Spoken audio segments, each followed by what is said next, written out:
Hey guys, welcome to Anxiety Struggle is Real. My name's John Ledger.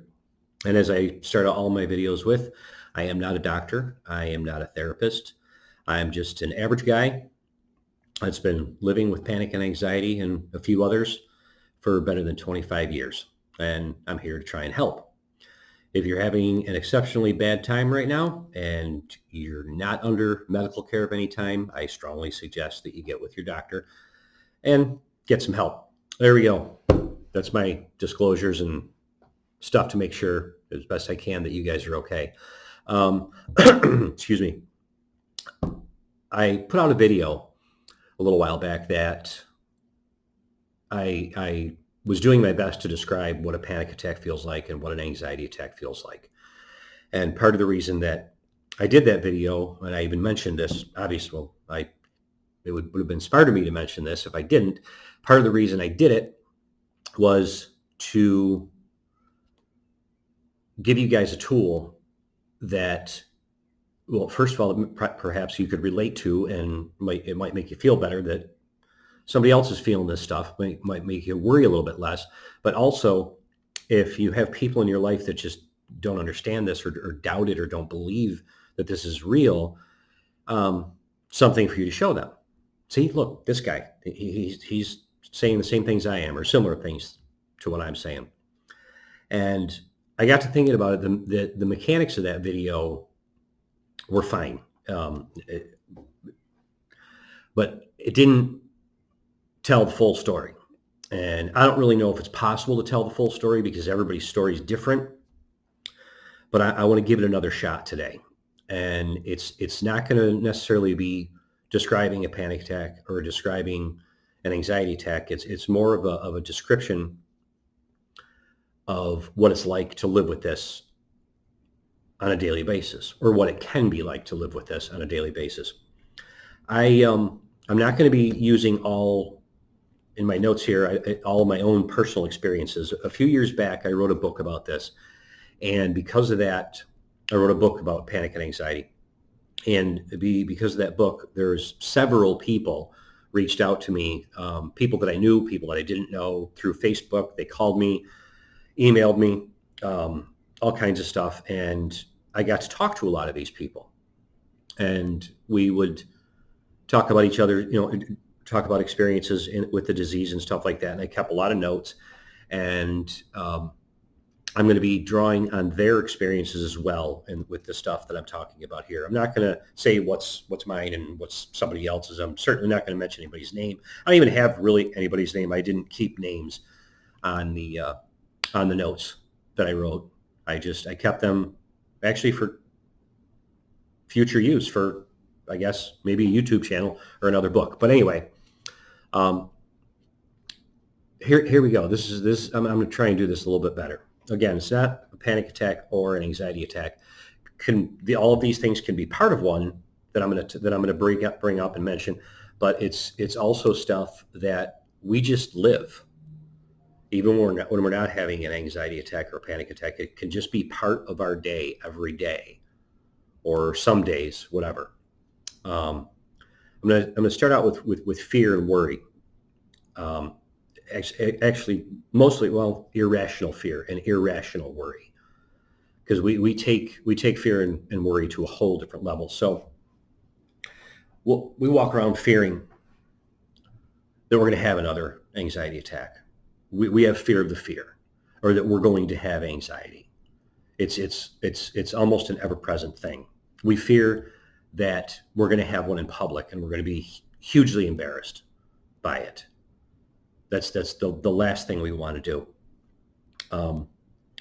We have this feeling in our body a lot. I mentioned this about during the attacks too, but we have this feeling in our body that we just want to run. We just want to run so bad. We don't know where to. We just want to get away from ourselves. That's the only way. And you feel like you're trapped in yourself. And you can get on your bed and just twist and turn. And how do I get out of here? And what do I do? This unbelievable fear. Any new pain that comes up in our body creates an irrational worry. It could be a pain here. It could be a pain here. It could be a pain in our leg, in our stomach. I shouldn't say any, but very, very frequently. If it doesn't go away quickly or in a reasonable amount of time, we take it to the extreme. It's cancer. It's, I don't, my stomach, I'm dying. We take it to the extreme. If we get a new spot on our skin somewhere, I don't know, there, I guess I got a spot on my arm there. I probably can't even see it. But when that showed up 8 years ago, I freaked out. My work keeps me in the sun a lot, so I get spots like that. 8 years ago, I will still occasionally look at that spot and get a... Hearing somebody else is sick. If we're talking to a friend of ours and they mention, oh, did you hear about so-and-so? They had a heart attack. Or, oh, did you hear about so-and-so? They've got cancer. Or, oh, did you hear about so-and-so? They've got to get their finger removed, or their intestines are twisted, whatever. We hear about somebody else having a disease. It's almost like we have it in our mind right away. It just goes into our head. Oh my God. Oh my God. Do I have, is that going to happen to me? And we start to compare ourselves to that other person. Irrational, I know. All the while this stuff is happening, in our mind, we're thinking, please stop, please stop. We want our minds to just stop. And it feels like our minds actually crave this stuff. That's what it feels like it needs it. I brought up, am I dying with the disease a couple seconds ago, but that's a frequent question that we can ask ourselves. We can feel that bad that we just were, am I dying? Am I dying? I hope I'm not dying. Am I dying? It's just, and it gets stuck there. And that can lead to, okay, all right. A little freaked. Am I losing my mind? Am I literally going crazy? I can't focus. My therapist said I need to read and I need to do these different things. I can't even focus to read. Am I losing my mind? And that's when we come back to where we're trapped in ourselves. And it's just this awful, awful feeling. And we want to run again the whole time. Please stop. We can fear things as simple as the next day. If we had a bad day the day before, when we go to bed that night, if we get to sleep, we think that's our peace. But what's going to happen tomorrow morning? Is it going to happen again? Is it going to happen again? And we're our own worst enemy because we almost perpetuate it. But we worry, we fear the next day. We can, out of nowhere, we can be afraid of our job. We can be afraid to go to work and do our job. We can be afraid to go to the store. We don't know why. It could be because we're afraid of having a panic attack there, but or we just might be just afraid of it, and we have no explanation. I'm just scared. I just don't want to go. So remember also that for a lot of people that have this disease, myself included, it wasn't always this way. Up until I was 28 years old, none of this existed. None of it. So, catastrophic thoughts. There's irrational, and then there's catastrophic, which we take a simple thought, a simple thing that can happen, and turn it into our mind in an absolute catastrophe. I'm gonna use an example of a guy that I talked to who's an electrician. The poor guy. He's a licensed, qualified electrician, and he did a lot of residential work. And he told me and explained to me almost every job he did, He left with tremendous fear that he had done something wrong and he was going to burn that house down, or his work or his mistake, whatever, was going to burn the house down and kill the people that lived there. He told me he would literally drive by random houses that he had worked on just to make sure. He would catastrophize his work into killing somebody. He would take it even further than that. He would take it that, okay, he burned the house down and these people died and now he's going to jail and he's never going to see his family again. This is how bad he would catastrophize this. Another guy takes walks all the time with his wife. And where he lives, there's bats. I don't know where you live. There's bats where I live. I'm in Florida. There's bats. You see them in the summertime at night. And he was out for a walk with his wife. And he felt something brush against his ear. And for some reason, the thought went into his mind that that was a bat.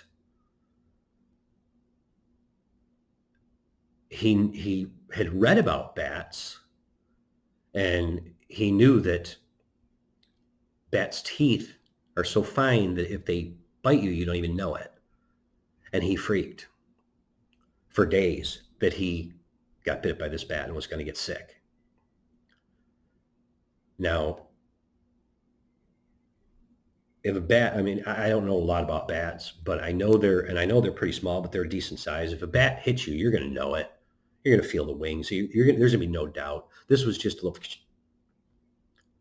and he had himself sick and dying in the hospital from this. Some of these things can actually sometimes seem funny to people, but to the person experiencing it, it's just stop, please stop.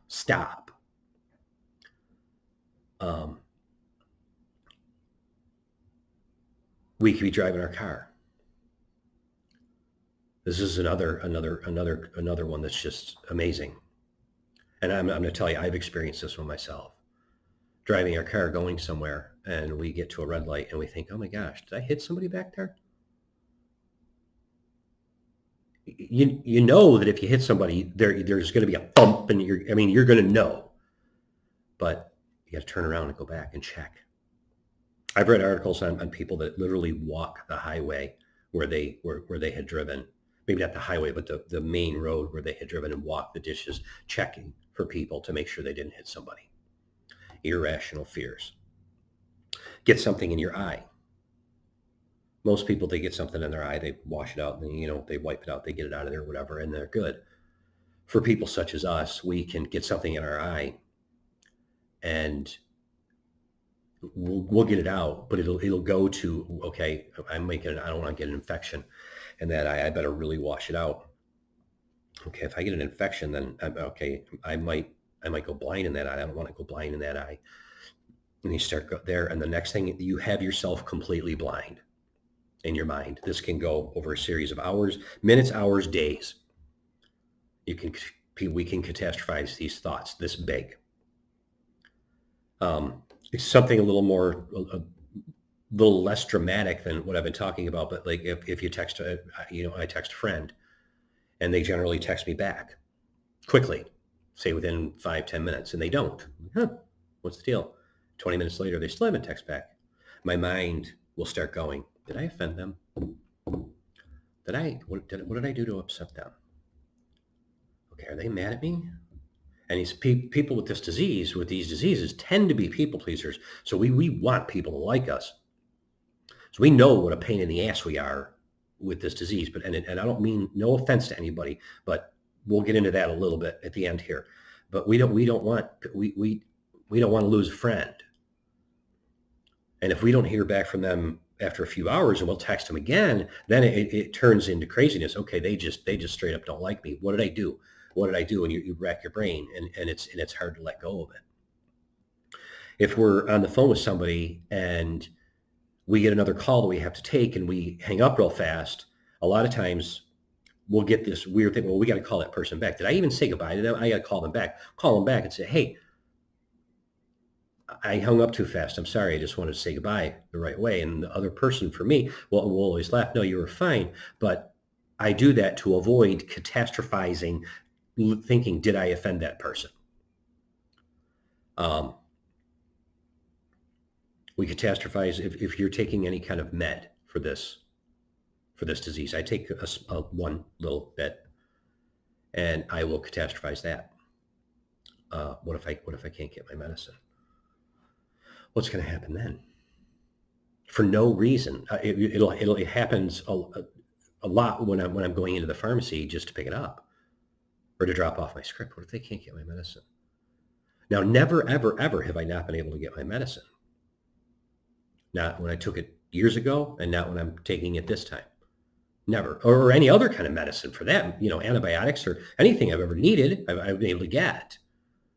Now it's like, okay, it's crazy.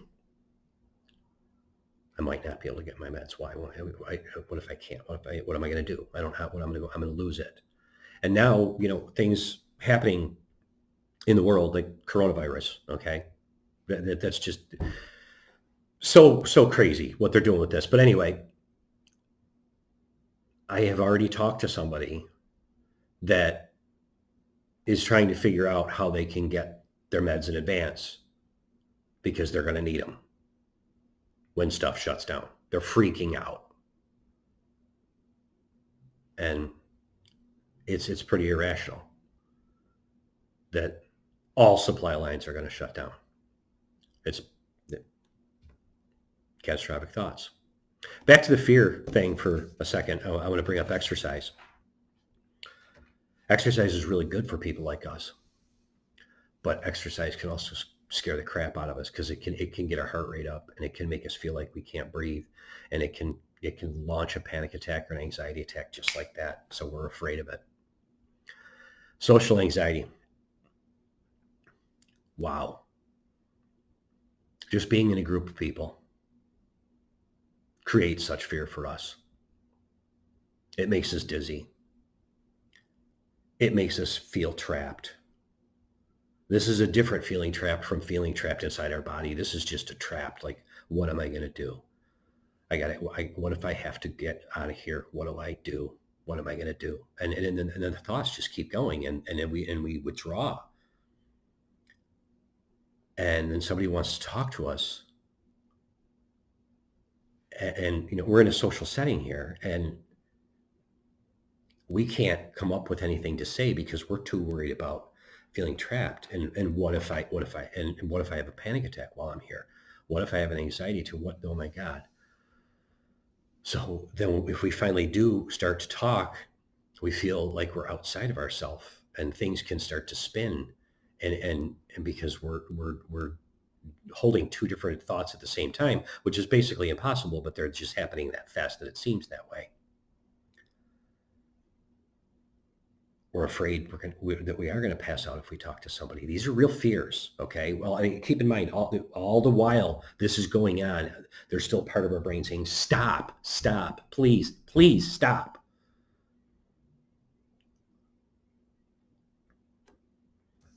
So social anxiety, that can be rough too. For those of you that deal with us on a daily basis, that love us, that are with us, that are friends of ours, we know we can be difficult, annoying, sometimes burdensome. We know we cancel plans, we stiff, just don't show up. We want to leave early. Sometimes we even act weird. We'll do different things that just seem weird. Sometimes I'll just do that repetitively when I'm having a bad day. You don't get it. But you know what? We don't get it either. But we live with it. Maybe we do talk about it too much. Maybe we do say my anxiety or my panic too much. We don't want to say it that much. We don't want to talk about it that much, but there's times that it envelops our lives. It's a real disease.